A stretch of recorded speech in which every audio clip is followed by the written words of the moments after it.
kunnafoni min bɛ di nanzarakan na o bɛna yɛlɛma aw ye todunkan na a bɛna lase aw ma seru sila maraka faama fɛ sabula kunnafoni sɔrɔbaliya o ye kunnasiri ye. Maraka faama ka journal banbara bɛna lase aw ma ka sababu ɲuman kɛ malizoom.net ye. Maraka faama i bisimila bi kunnafoniw bɛ cogo di? Bi ye tarata ye juin kalo tile 11 sanba 2019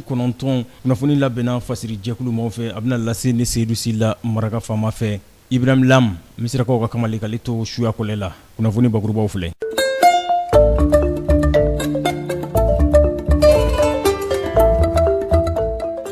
An dusukun tɔɔrɔlen bɛ aw ladɔnniya k'a fɔ mugujugu ci ale kɛra a kɛra jamana camancɛ bolo fɛ dugu la n'u ko ma ko Sobamaka ale bɛ sanga dafɛla na a bɛ Bajangara mara la su bɔta cayara fɔ k'a dantɛmɛ. Fondation Santé Environnement baraɲɔgɔnya ani quinzaine de l'environnement u ni ɲɔgɔn cɛ u ye lafaamuyali baaraw u y'olu dabɔ dɛ manaw olu bɛ se ka don bɛrɛla cogo min na k'o kɛ magoɲa fɛn wɛrɛw ye o weleweledaw olu waliyara komini 6nan o kɔnɔna na k'a dabɔ mai kalo tile 27 ka taa bila tile 28 na ministre min n'a ɲɛsin bɛ ladamu lahalayaw ma n'o ye ministre de l'éducation ye a ye welewele dangɛ ka ɲɛsin akademiw olu directeurs bɛɛ lajɛlen ma k'u ka fɛɛrɛ sigi sen kan baara cogoyaw mun bɛ san kuncɛko ɲuman a bɛ o kofɔ dongibɔrɔla kumabaw olu de ye nin ye minnu bɛna walawala aw ye sisa daani na aw ni ce maraka faama ka journal banbara lamɛnli la.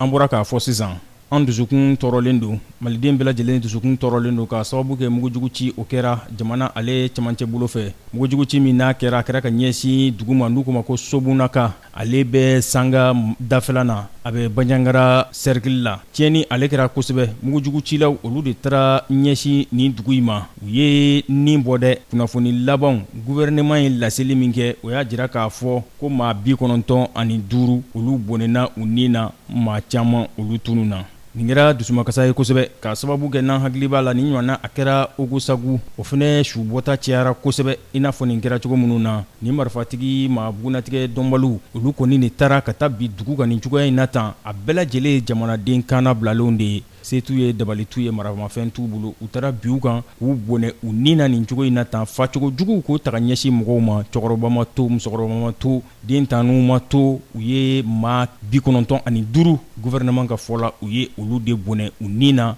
maa dɔw yɛrɛ tununa olu yɔrɔ ma se ka dɔn joginintaw olu fɛnɛ cɛyara kunnafoni labanw y'a jira k'a fɔ minisiri ɲɛma Dr Bubu Sise ani jamana ɲɛma Ibrahim Boubacar Keita n'ale yɛrɛ nɔngɔnsigi kɛ a ka taama la a tun bɛ ka taama min kɛ nanzara jamana na ka segin ka na faso la nin kojugu in kɛlen kɔ k'u nata ka taa u ɲɛ da yɔrɔ in kan fɛɛrɛ minnu kan ka kɛ yaasa an ka kisi ni ɲɔgɔnna wɛrɛ ma cogo min na o fɛɛrɛw olu bɛ se ka taama.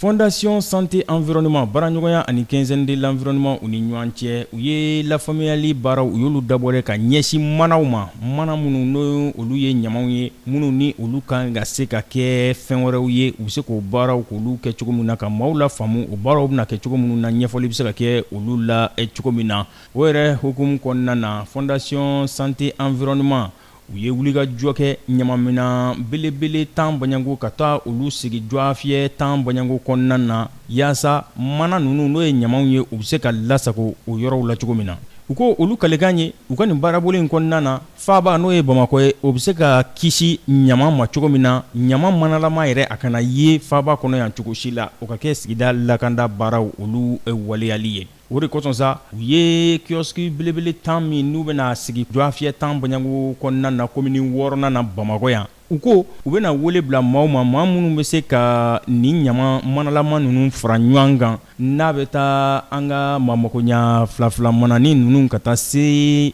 jimi mana ninnu ma minnu i ka dɔn ka fɔ n'u ɲɛ yɛlɛmalen don yalima n'u ɲɛ jɛman yɛrɛ don fo ka taa se an bɛ nɔnɔ min mana minnu kɔnɔ ani an bɛ maamakoɲa baara wɛrɛw kɛ mana minnu na u ka taa n'u ye a kilo 1 maa o maa n'i sera k'a lase ɲamaminanba ninnu kɔrɔ a kilo 1 e na se k'o feere olu ma 40 Baɲango kilo 1 40 Baɲango u ko ɲamamina ninnu maaw de bɛna jɔ u kɛrɛfɛ minnu bɛ sanni feere in waleya ni mana tɔmɔlaw ye minnu bɛ mana in tɔmɔ ka fara ɲɔgɔn kan ka taa n'a ye kiosque ba ninnu kɔrɔla na u bɛ se ka mana ninnu feere u ma kilo 1 40 laɲini ye yaasa duguba bɛ se ka kisi mana kɔlɔlɔ ma cogo min na.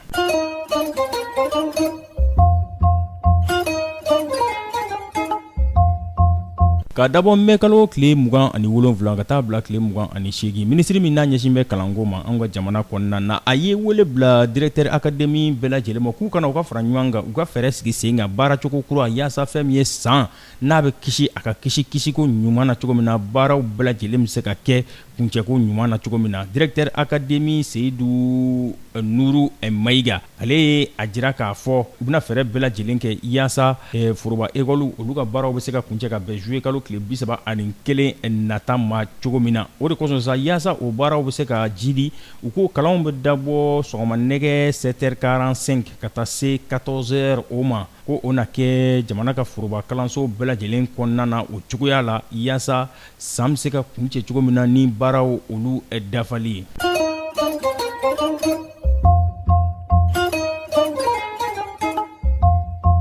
Yurugu kɛlɛli ka ladɔnniyali kɛ ka lafaamuyali kɛ ka kalanbolo taga ɲɛsin maaw ma funengɛnu olu ka baarabaliya o bɛ se ka kɛlɛ cogo min na sariya bolo min bɛ yurugu kɛlɛli la o bɛ se ka waleya cogo min na ani foroba nafolo o darakili la ninnu de ye laɲiniw ye plateforme de lutte contre la corruption n'o ye fara ɲɔgɔnkankulu ye mun ɲɛsin bɛ yurugu kɛlɛli ma n'olu k'u ka baarabolo ye ni jɛrɛjɛkulu min filɛ n'u ka ma plateforme association de b'a kɔnɔ o tɛ jamanadenw ka fara ɲɔgɔnkankulu ye wa organisation de la société civile ni jamanadenw fara ɲɔgɔn kan o fana tɔnba olu de ye nin kɛ u ka laɲini ye wa u yɛrɛ ye siginɔ la u ye o waleya office de lutte contre la corruption et l'enrichissement illicite n'o ye cakɛyɔrɔ min sigin bɛ yurugu kɛlɛli ani jamana foroba nafolo darakili ma jumadonya tɛmɛlen olu dagayɔrɔ la u taara ka taa siginɔ la kɛ o yɔrɔ in na yen ka nin kumakan ninnu ka ninnu de dankɛnɛmaya u ko u bɛ fɛ ka wele bila o cakɛyɔrɔ in ma yaasa fɛn min ye ka dɔn ka fɔ u bɛ se ka jɛga nin baarabolo in kɛ cogo min na n'o ye yurugu o kɛlɛli ye k'a sababu kɛ kunnafoni labanw y'a jira ka fɔ yurugu bɛ tiɲɛni min don Mali kɔnɔ sɔrɔbolo siratigɛ fɛ jamana bɛ bali sɔrɔbolo min na k'o bɛ taa sefa wari miliyari 250 bɔɲango la san o san o bɛ se ka kɛ nafabɔ sira ye dɛ nka ko de bɛ daraki jamana foroba nafolo la san o san plateforme in ɲaminɛ dɔ ka kuma o ye n'o ye professeur Clément Danbele ye.